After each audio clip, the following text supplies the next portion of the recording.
may nabanggit siya na ano, eh, hindi manlaban actually. Kumbaga hanggang mamatay 'no, eh, lalabanan niya yung mga kinakalaban niya, yung mga sinisiraan niya hanggang sa dulo, mga kababayan. Sabi ko, "Wag naman sanang umabot madam na ikaw ay manlalaban." Kasi lalo na 'no, um, sa ibang bansa po mga kababayan ha, sa Pilipinas ang mga kapulisan natin, naaawa ako minsan sa kanila, eh, bakit po?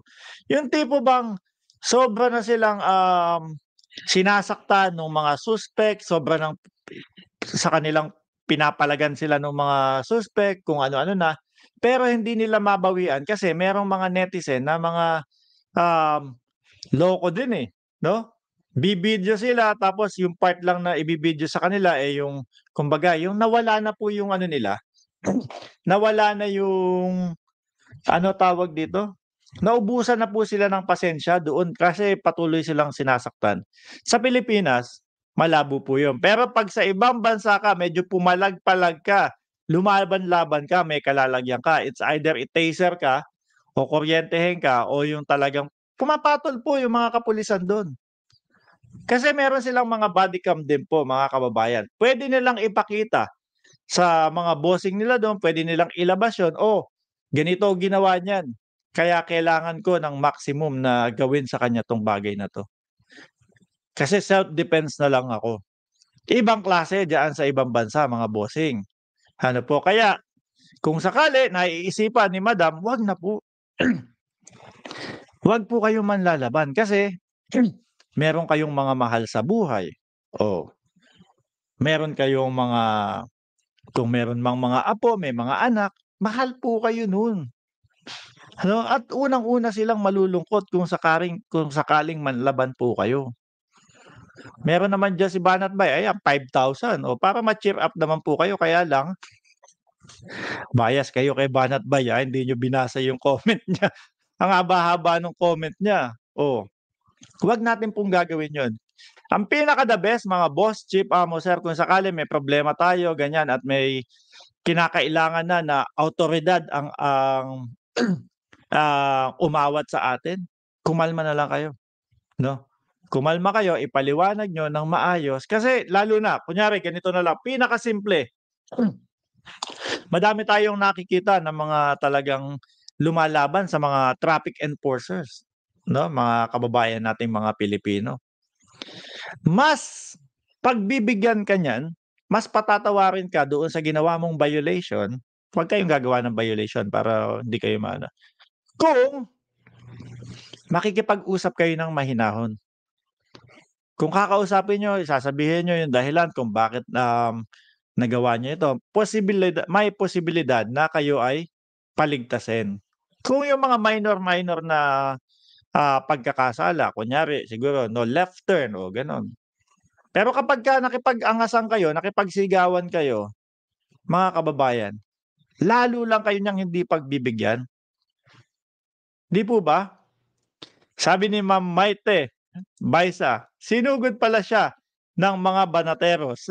Opo, as in sinugod po with matching ₱5,000 si Banat Bay galante ano? Gawa-gawa ka, maharlika ng kayabangan mo, ito ang papalag ka, gawin mo. Wala po 'yan, magtatago 'yan.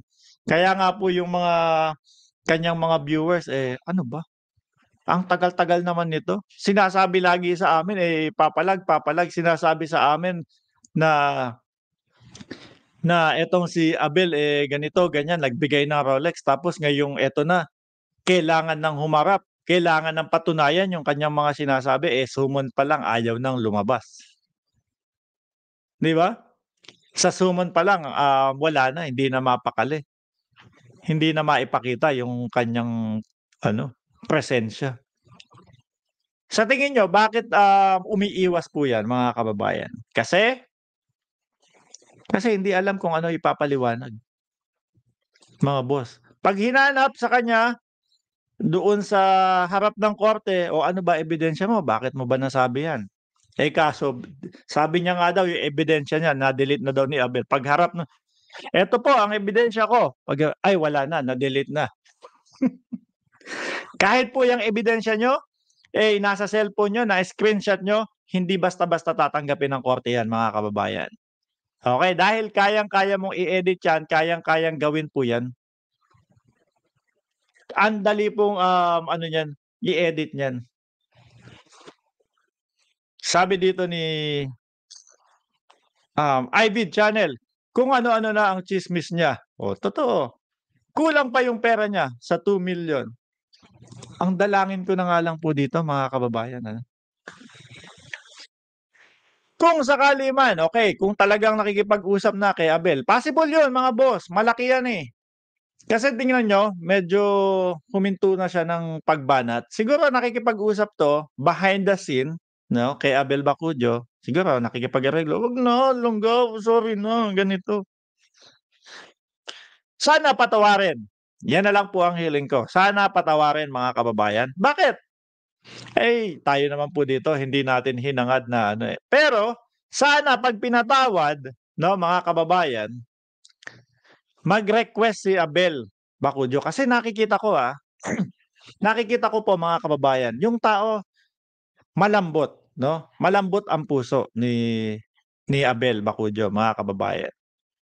So hindi malayo na patawarin ito. Kung sakali man, pero kung hindi, yari siya, problema niya na 'yon. Sana patawarin, okey? Pero hingan ng public apology, 'no? Para naman mahimasmasan yung mga taong bayan, yung mga nanonood sa kanya na hindi totoo yung kanyang mga pinagsasasabi at mga ibinibintang sa kanila. Oh, pagka humingi ng public apology yan, naku, asahan niyo po. Ibig sabihin nagkaayos na sila, asahan niyo po, bagsak ang channel niyan. Bakit? Dahil madami po yung mga manonood niya, "Ay, hindi pala totoo yung mga pinagsasasabi nito. Sige na nga, babay na nga sa inyong lahat."